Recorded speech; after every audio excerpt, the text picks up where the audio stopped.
après la prévention et la qualité de vie au travail, sur les routes du progrès pour protéger l'environnement. J'appelle Jean-Philippe Mazet, Patrick Bortigliano et Yann Tréméac. Jean-Philippe Mazet, directeur des transports de Carrefour France. Merci d'être avec nous aujourd'hui.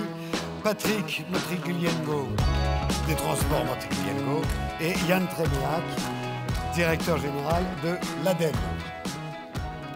J'ai pas fait de l'erreur? Vous êtes toujours directeur général de l'ADEME? Non, je ne suis pas directeur général de l'ADEME, c'est un plaisir, mais... Alors, bientôt. J'étais un peu en avance? Dans le futur, pourquoi pas, mais non. Moi, je suis chef de service adjoint des services transport et mobilité. D'accord. Mais ceux qui s'occuperont des sujets de transport, qui s'occuperont des sujets de transport et de mobilité. J'espère faire aussi bien que mon directeur général. Qui commence? Vous, Patrick? Il y a eu d'énormes efforts qui ont été faits. Il y a encore des trucs à faire pour protéger l'environnement? Mais il y a toujours à faire et on n'a pas fini.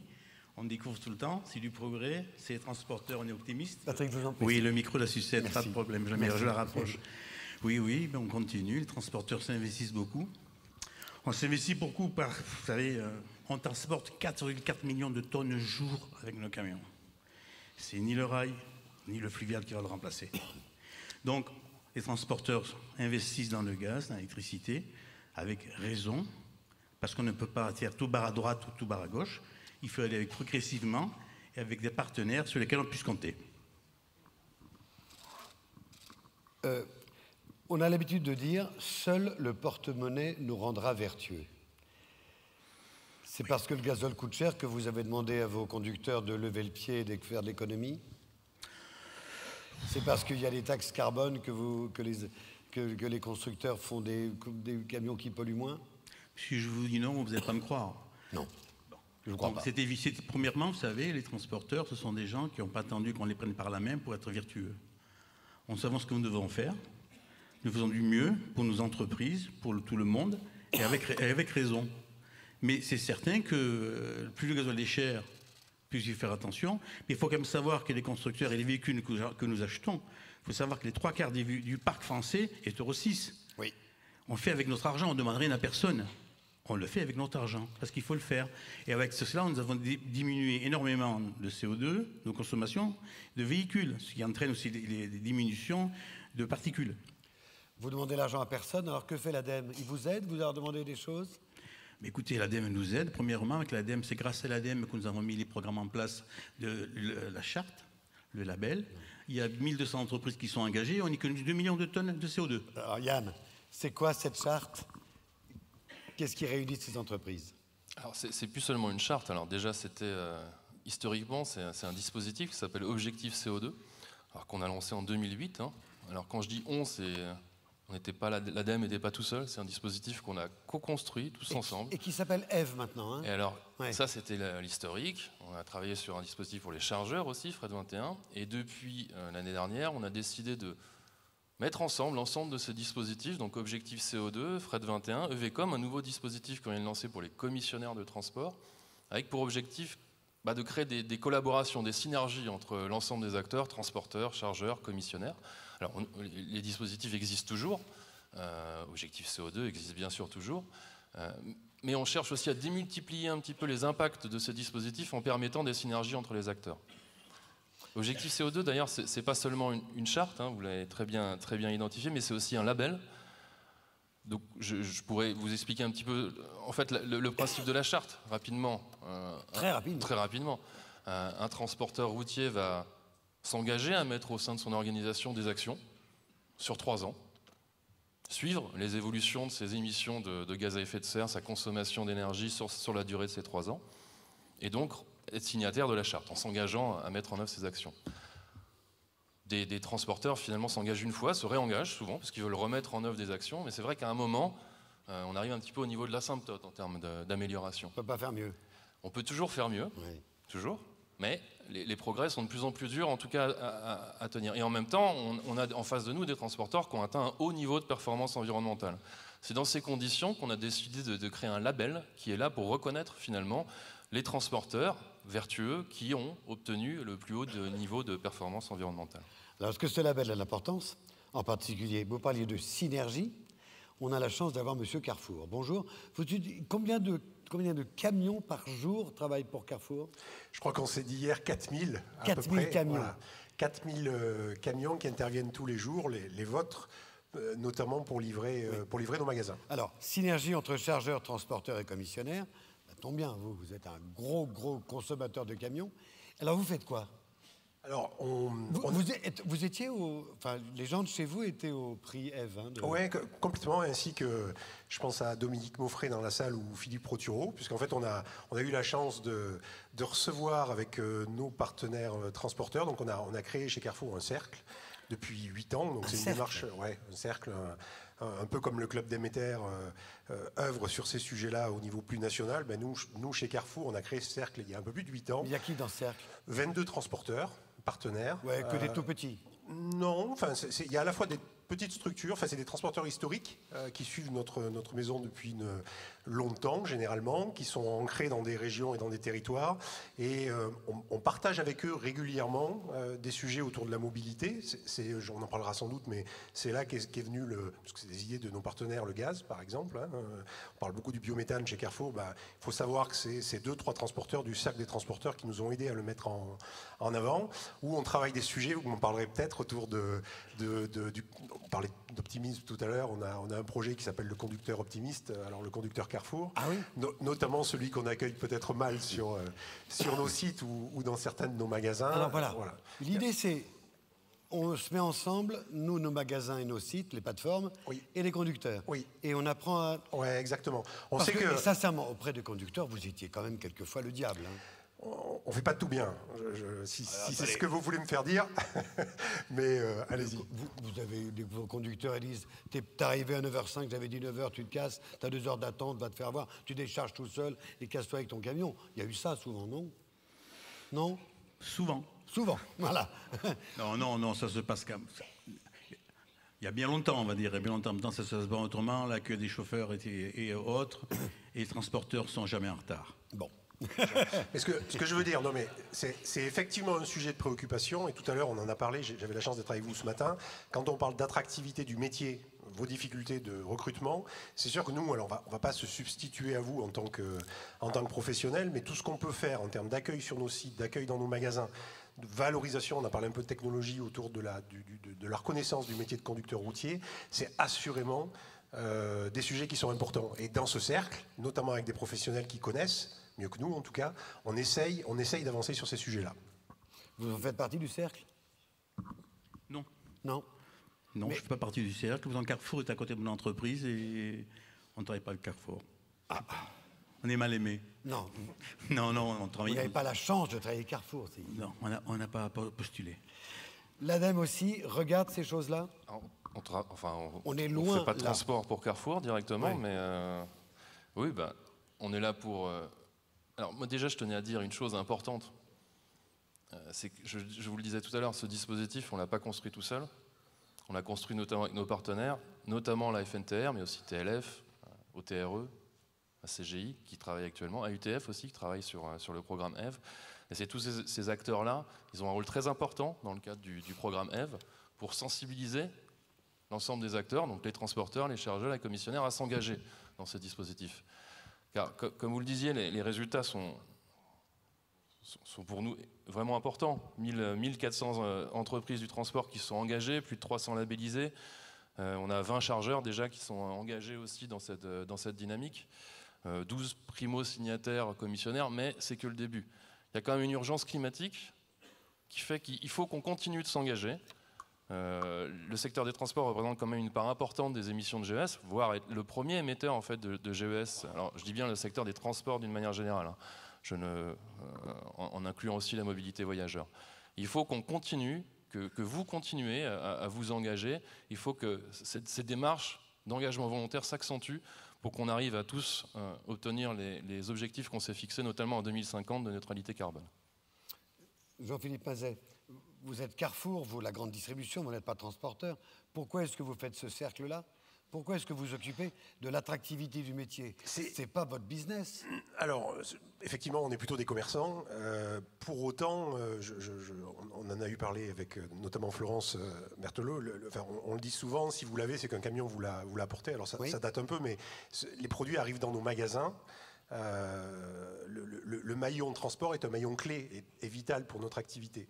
Et je rajouterai à ça, notamment le développement de l'urbain, les commerces de proximité, enfin tout le développement de la grande distribution et du retail ces dernières années, c'est beaucoup axé sur les centres-villes. Et donc, y compris nos clients, sont très sensibles à la manière de les livrer aujourd'hui. C'est un enjeu clé.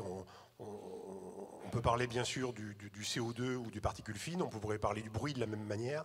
Et donc ces enjeux-là, pour un distributeur comme Carrefour, sont majeurs aujourd'hui dans son business model, de manière à assurer l'approvisionnement de ces magasins, notamment de centre-ville. Ça veut dire que vos produits, le consommateur, est-ce qu'il est bio, est-ce qu'il y a eu des pesticides, est-ce qu'il est local? On va vous demander aussi maintenant comment il a été livré.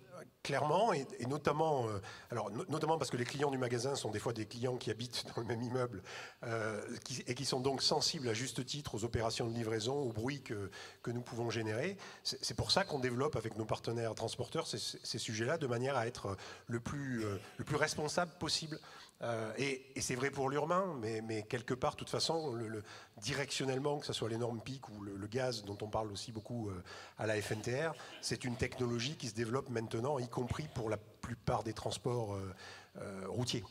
Dans le cadre de la RSE des grosses entreprises, elles demandent par exemple à ce que leur papier soit PEFC. Est-ce que bientôt, on va vous demander, dans votre bilan RSE, de dire vos chargeurs, Ah mais clairement, on a déjà dans nos... alors on le met depuis plusieurs années dans nos appels d'offres, on va dire comme une reco assez forte autour du... On encourage nos partenaires transporteurs à être chartés et puis labellisés. On l'est nous aussi, Carrefour, à travers, parce que c'est pas le tout de le demander, il fallait qu'on le soit nous aussi, donc à travers le programme Fret 21, donc un engagement de 30% de baisse de CO2 là, d'ici 2025. Mais la bonne nouvelle, et je le dis pas parce que je suis devant vous, j'ai eu la chance de venir vous voir il y a 4 ans ici, et on parlait du gaz et de ces sujets-là, c'est que vous êtes une profession qui est responsable sur le sujet depuis plusieurs années, et typiquement les sujets je pense à la charte ou au label, ou les sujets de gaz et comment je rentre dans la cité, sont des sujets qui sont embarqués depuis longtemps par nos partenaires transporteurs. Donc nous, si on a un rôle de catalyseur, tant mieux, j'ai envie de dire, mais on est face à des entreprises qui sont aussi clairement responsables sans même les chargeurs. Patrick, ce label peut devenir une différenciation, un avantage concurrentiel, un plus. C'est un plus indéniable. J'étais la première entreprise labellisée de la région PACA. Ça vous déporte, et dans les appels d'offres, on vous demande, vous êtes charté, êtes-vous labellisé, avez-vous des camions à gaz, vous avez formateur à conduite économique, avez-vous un ministère de l'entreprise, et quand vous avez tout ça, ça aide plus facilement à prendre le marché et justifier votre tarif. Bon, évidemment, c'est pas gagné d'avance, mais on peut argumenter en disant, attendez. Par contre, je voudrais faire quand même une petite précision. Les transporteurs, on pollue 5,7%, c'est à notre charge du CO2. Mais il faut quand même savoir que la France, c'est 0,9% de la pollution mondiale. Oui. Alors, quand on a 0,9% de la pollution mondiale, et qu'avec nos camions, pour le CO2, c'est 5,7%, je pense qu'on n'est pas loin d'être excellent. Les progrès que nous avons faits, tous les transporteurs. Mais vous dites vous-même, ce n'est pas une raison pour s'arrêter en chemin. Mais, certes, mais il faut quand même le dire. Yann, est-ce que beaucoup d'entreprises françaises... Vous avez raison, il faut le dire et le redire. Yann, est-ce que de plus en plus d'entreprises qui ont besoin de camions demandent est-ce que le camion est propre? En tout cas, c'est vraiment ce à quoi on vise. C'est en ce sens-là que je vous parlais de synergie, de collaboration entre les acteurs. Je pense que la prise de conscience, elle est sociale, elle est citoyenne, mais on est tous des citoyens, les entrepreneurs aussi. Donc ce qu'on constate, oui, c'est qu'il y a une prise de conscience de plus en plus forte sur les questions du réchauffement climatique. Après, ce que je trouve vraiment intéressant dans ce qui est dit, et c'est comme ça que nous aussi à l'ADEME, on voit les choses, on voit le chemin de la transition écologique, ça devient un levier de compétitivité, finalement. Déjà de manière très simple, je ne l'apprendrai pas, mais quand on émet moins de GES et qu'on consomme moins de gazole, et à isopérimètre d'activité, ça veut dire quoi, finalement, on gagne un peu plus d'argent. Et donc, in fine, on économise un peu plus d'argent. En tout cas, ça va vraiment dans le sens de transition écologique. Nous, en tout cas, on veut l'avoir en ce sens-là. Et je me permets juste aussi j'ai oublié de citer quand même un acteur important dans le cadre du programme EVE, qui est aussi le financeur de ce programme-là, qui est Total. Et donc, vous voyez, voilà, toutes ces collaborations, elles s'établissent, elles continueront de s'établir. En tout cas, je rebondirai sur le fait que oui, il faut continuer, même si on fait déjà des efforts. vous faites des efforts, il faut continuer à faire ces efforts parce que de toute manière, ils auront dans le bon sens aussi, dans le sens de la compétitivité. Alors, toutes vos questions, toujours au 07 67 91 49 49. On a déjà une question posée par l'une d'entre vous, par SMS. Concernant l'engagement des transporteurs, il faut que l'ADEME communique dans les médias sur l'engagement environnemental des transporteurs, car le grand public n'en a aucune idée. Voilà. L'idée, elle est, il suffit pas de bien faire, il faut aussi le faire savoir.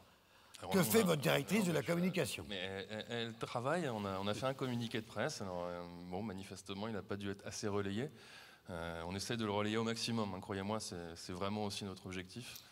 Donc, de la même façon qu'il y a synergie sur les moyens, sur comment y arriver, avec même la grande distribution, on ne peut pas faire une synergie pour dire revenir, si vous l'avez, c'est parce qu'un camion vous l'a livré, et en plus proprement. Je sais pas, Sur l'arrière de nos camions, nous avons le sigle, charte ou label qui sont posés sur tous les arrières de nos camions. Disons que ça informe le professionnel ou le semi-professionnel que l'entreprise est chartée ou labellisée, donc elle fait très attention à l'environnement. Maintenant, la communication extrême, plus haute et plus loin. Écoutez, M. Monaldi, c'est votre pointier. Peut-être on va vous laisser faire à vous. Vous allez certainement nous aider. Donnez-moi 7 millions d'euros, je vous fais une campagne. 7 millions d'euros? Vous ne bougez pas? Vous signez où? Et comme vous le dites, maintenant que vous serez en voiture, ce qui n'est pas bien, vous devriez être en vélo déjà, c'est toujours mieux. Mais quand vous serez en voiture, vous verrez les camions avec le logo Objectif CO2, ben voilà, c'est l'ADEME, c'est l'ensemble des partenaires, la FNTR, Total, la FNTV, OTRE, qui faisons toutes ces choses-là. Moi, je voudrais dire simplement, c'est que font les autres dans l'Europe par rapport à nous? Que font-ils? Vous envoyez beaucoup des camions étrangers, parce que passez sur la route, doublez 10 camions, regardez 10 plaques, vous avez 2 Français. Mais sur les 8 étrangers, on ne va pas faire de la ségrégation. Hein. Engagement CO2, je n'ai pas vu encore un. Hein. Comparaison n'est pas raison. Comparaison, certes, mais c'est une évidence. Il faut la mettre en avant. Est-ce qu'en interne, ces concours Ève, cette volonté de faire moins de traces, est-ce que ça compte en interne? On sort là, on revient, si vous voulez, à qualité de vie au travail et donner du sens à son boulot. Oui, ça sert énormément d'entreprises au niveau des conducteurs, au niveau des dispatchers. On en expose les consommations des camions. Celui qui a les meilleures consommations, il a le camion le plus puissant. Et s'il continue à avoir un camion puissant, et si tu veux avoir un camion de 650 chevaux, de 700 chevaux, tu fais moins de 30 litres comme ton copain, tu verras, tu auras un camion de 700 chevaux. Est-ce que la génération Y, les jeunes que vous avez, sont plus conscients, plus exigeants que d'autres sur l'empreinte carbone? Non. Si, oui. Ils y font attention. Je pense qu'il y a un sujet, dans votre entreprise comme dans la nôtre ou comme dans d'autres entreprises, de recherche de sens, de quête de sens, de plus en plus. Et la responsabilité, cette recherche-là, notamment ce genre d'initiatives permettent aussi, que ce soit chez des transporteurs ou par exemple chez un chargeur, de fédérer des vrais projets d'entreprise et de développer de la fierté, d'appartenance. Contribuer à quelque chose où on se dit, on n'a pas fait simplement que transporter une marchandise, on l'a fait dans un contexte aussi quelque part qui permettait d'améliorer aussi la copie. D'ailleurs, au dernier événement Ève de la semaine dernière, il y a un trophée qui a été remis qui visait à récompenser une entreprise qui avait mis en œuvre des challenges d'éco-conduite au sein de l'entreprise. Donc manifestement, ça marche. Il y a une fierté des collaborateurs. Oui, il y a une fierté des collaborateurs, puis ils la mettent en avant, ils s'en servent. Et s'il y a du dérapage, il y a une autopolice qui se fait automatiquement dans l'entreprise. Il y a une question encore SMS que l'un ou l'une d'entre vous a posée. Parlons mix énergétique. Quelle solution pour aujourd'hui et demain? Alors on va commencer par, dans votre commission, dans votre cercle, vous travaillez sur l'hydrogène, hein, déjà. On travaille sur l'hydrogène avec notamment un de nos partenaires proches. Nous, la vision qu'on a, et je pense plus... Alors ça dépend la typologie de la distribution ou du transport qu'on a opéré, mais sur du transport marchandises type B2B, livraison magasin par exemple, le gaz dans lequel la FNTR s'est particulièrement impliquée ces dernières années semble être une vraie solution, pratique et économiquement. Vos camions, les camions que vous affrétez par les transporteurs? Oui. Vous avez une flotte de camions, vous, hein? Oui, mais en propre. Alors modeste par rapport aux 4000. D'accord. Mais effectivement, on aura en fin d'année à peu près 400 véhicules au gaz. C'est pour une partie votre flotte. Et l'ambition, c'est d'aller à 1200 à horizon 3 ans, 2022. Mais on en parle assez régulièrement avec Yann. Il n'y a pas une solution. Nous, celle-là, elle paraît pérenne par rapport au modèle économique et la distribution actuelle. L'hydrogène sera sans doute une réponse dans les années ou les décennies à venir. Les décennies. En tout cas, par rapport au modèle économique, il va falloir le trouver. J'oublierai pas l'électrique si je me plaçais dans une solution plus de B2C e-commerce, oui. Où là, on a des véhicules de plus petite taille, où là, quelque part, l'électrique peut être la solution. Si j'avais à résumer cette position-là d'un point de vue chargeur. Bon. Un professionnel. Alors on commence, l'hydrogène. Alors bon, l'hydrogène, bon, ça marche, mais vous savez que pour faire 1 kW d'hydrogène, il faut 2 kW d'autres produits. Ça coûte très cher de faire l'hydrogène, ça premièrement. Deuxièmement, il faut le maîtriser plus ou moins. Je pense qu'il ne faut pas partir de 50 solutions. Je pense déjà le gaz, c'est une très bonne solution. Et il faut adapter chaque type de carburant ou d'énergie en fonction du transport, comme disait M. Mazet, en fonction de la livraison qu'il faut faire. Par exemple, centre-ville, le gaz ou même l'électricité pour le véhicule. Centre-ville, le gaz, l'électricité. L'électricité, attention, quand vous avez des camions à ion, premièrement, vous perdez de la charge utile. Et quand vous livrez en ville, vous baissez 3-4 fois l'ion, vous appuyez assez d'énergie pour retourner à la base pour recharger. Premièrement, c'est le problème. Deuxièmement, après, vous avez le problème du gaz. Le gaz, bon, en ville, ça va encore. Tout dépend du type de véhicule. Vous avez des véhicules qui font 2,5 tonnes, vous n'allez pas mettre un véhicule à gaz. Hein. Donc, il faut des véhicules qui portent une grosse autonomie pour le rentabiliser, parce qu'il faut quand même penser à la rentabilité. Après, vous avez le gaz liquéfié. Ce qui est très bien, c'est que vous savez, il est passé des parlementaires, des politiques, alors j'ai bien entendu, c'est des beaux parleurs, les promesses sont faites pour ceux qui veulent les écouter. Et alors par contre, moi à Nice, j'ai 2 camions à gaz, et pour faire le plein de gaz, je dois aller à Saint-Martin-de-Crau, à Fos-sur-Mer. Il n'y a pas une seule station. Je n'achèterai plus de camions à gaz tant qu'il n'y aura pas une station des Alpes-Maritimes. Et ça, c'est la faute de l'ADEME. Ah, je n'ai pas la faute de l'ADEME. Non, c'est pas la faute de l'ADEME. On a contacté les politiques, demandant, messieurs, de trouver-nous des solutions. Les pétroliers les gaziers sont d'accord, seulement, c'est une méandre pas possible pour pouvoir des autorisations. Bon, le GNL, c'est pas encore demain non plus. D'accord ? Oui, mais le GNL, c'est pour la moyenne distance, le GNL, c'est ce qu'il faut. Non, c'est pas de la faute de l'ADEME. Non, c'était pour vous provoquer bêtement. Déjà, je rebondis tout à fait sur ce qui est dit. Et c'est effectivement, nous, les éléments qu'on porte, c'est qu'il n'y a pas une solution miracle. Oui. En fait, il faut voir en fonction des usages. Et en fonction des usages, on pourra avoir différentes typologies d'énergie qui pourront être utilisées. Après, elles ont été citées. Alors, plutôt que citer le gaz, nous, on préfère citer le biogaz. Encore un cran au-dessus, parce que c'est avec le biogaz qu'on peut avoir des réductions drastiques de CO2, moins 75% par rapport aux émissions que... Parce qu'il vient des usines de méthanisation. Exactement, parce que c'est de la méthanisation. Quand on parlera d'hydrogène, on parlera aussi d'hydrogène vert, donc typiquement issu de l'électrolyse, des ENR, du photovoltaïque, de l'éolien.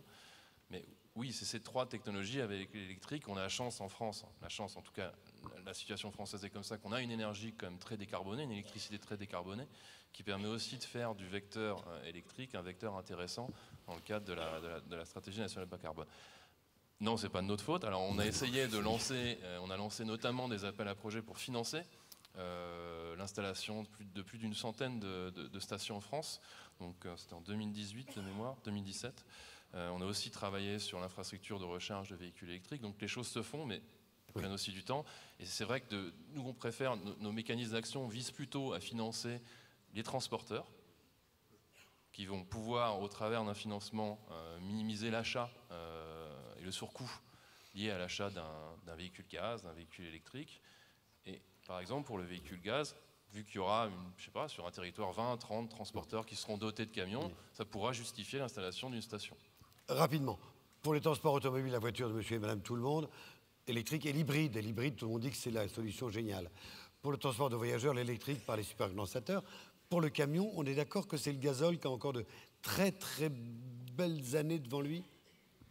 Oui. Remplacer le diesel, ça prendra du temps. Beaucoup de temps. Je pense que les véhicules seront encore plus performants. Ils vont arriver à améliorer encore les performances des moteurs, la rentabilité des moteurs. Les moteurs, les derniers, dont je ne vais pas citer des constructeurs, mais on reçoit des moteurs. Maintenant, ils vont tourner 900 tours. Donc, tourner 900 tours en grand couple, ça va consommer beaucoup moins. Bon, c'est ça. Mais bon, de toute façon, un jour ou l'autre, il n'y a plus de pétrole. Donc, il faut chercher d'avoir une indépendance énergétique et puis dépendre un jour, parfois, des pays du Golfe. Ça, c'est une grosse importance. Mais je pense qu'on arrivera, avec du temps et de la patience, on arrivera à sortir un jour je pense, une vingtaine d'années, 20-25 ans, sortir définitivement du diesel. On est optimiste dans le transport. Ça tombe bien, c'est la durée de vos camions. Jean-Philippe Mazet. Non, je voulais juste, pour compléter Patrick, je pense que nous, notre vision, c'est pour les 10 ans qui arrivent, je pense que le gaz va occuper une part importante, mais pas seulement de la distribution du transport routier en France notamment. Et le coup d'après, mais sur lequel il faut déjà commencer à travailler, c'est l'hydrogène, je pense quelque part, et puis peut-être l'électrique, mais sur des technologies qu'on ne maîtrise pas encore, qui devront nous permettre à horizon 10, 20 ans, 30 ans, de répondre définitivement. Mais en tout cas, avec le gaz, je trouve que la profession a trouvé, et le biométhane en particulier, a trouvé une manière plutôt fine de répondre à la problématique environnementale. Alors, comme pour le GNL, l'hydrogène et le gaz et l'électricité, ça dépendra des infrastructures, pas seulement des constructeurs ou de la bonne volonté. Il faut qu'il y ait des stations-service. Ça va de soi. Ouais. Vous abandonnez à Nice alors le GNL? Non, je ne l'abandonne pas. Moi, simplement, j'attends d'avoir des possibilités. Là, vous m'avez donné la possibilité de dire publiquement avec un micro. Écoutez, nous, on est prêts. Qu'est-ce que vous faites? À part parler, nous faire de belles promesses. Nous trouvons des possibilités, donner des autorisations. Il y a des entreprises de gaziers prêtes à s'installer à Nice pour nous mettre des stations. Et des transporteurs niçois prêts à s'engager à prendre des camions à gaz. Voilà, mais sans gaz, mais écoutez, on n'aura pas de camions à gaz. Je pense que GRDF... Et ça sera une conclusion, je vous laisserai la parole après. Je pense que GRDF, qui est présent dans la salle, a un rôle majeur à jouer dans cette implantation territoriale. Et chaque acteur, nous on ouvre un certain nombre de stations avec Air Liquide, Engie, peu importe, d'autres acteurs, mais l'idée est qu'elles soient publiques de manière à ce que tout le monde puisse se servir et mutualiser les points d'avitaillement. Je retiens être clean, être vertueux, être vert, c'est un avantage concurrentiel et ça peut servir à gagner des clients. Et c'est un avantage de différenciation. Un dernier mot, un mot optimiste? Moi, je vous l'ai dit, il faut que on a lancé ce programme F tous ensemble, avec le ministère. Il faut que la dynamique continue, s'accentue, pour qu'on fasse encore mieux dans les années à venir. Tout va bien? Merci. Merci à vous trois. Ça donne une raison supplémentaire d'être vertueux. Merci à vous. Bravo. Allez. Une dernière fois, parce qu'on a le discours du président et surtout le ministre, enfin le secrétaire d'État au transport qui vient d'arriver, la boîte à questions, la dernière fois qu'on vous pose des questions, mais pas que vous, vous allez voir. Boîte à questions.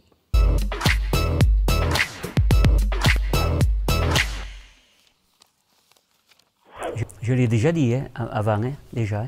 Comment dire, de pouvoir leur permettre Ah, j'ai perdu ma phrase. Alors l'autre, vous le gardez pas? FNTR, échappée belle, première.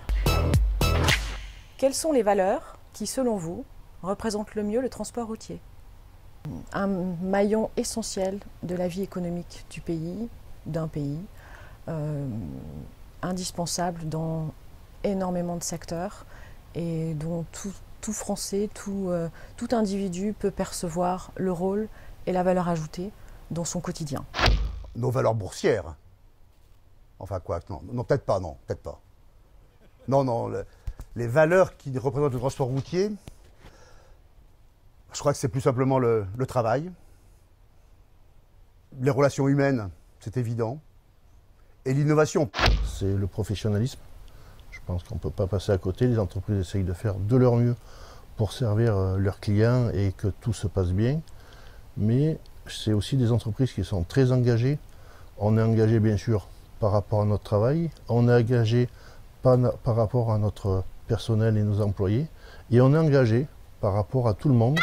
Malheureusement, je ne peux pas vous répondre parce que je vois l'heure qui tourne.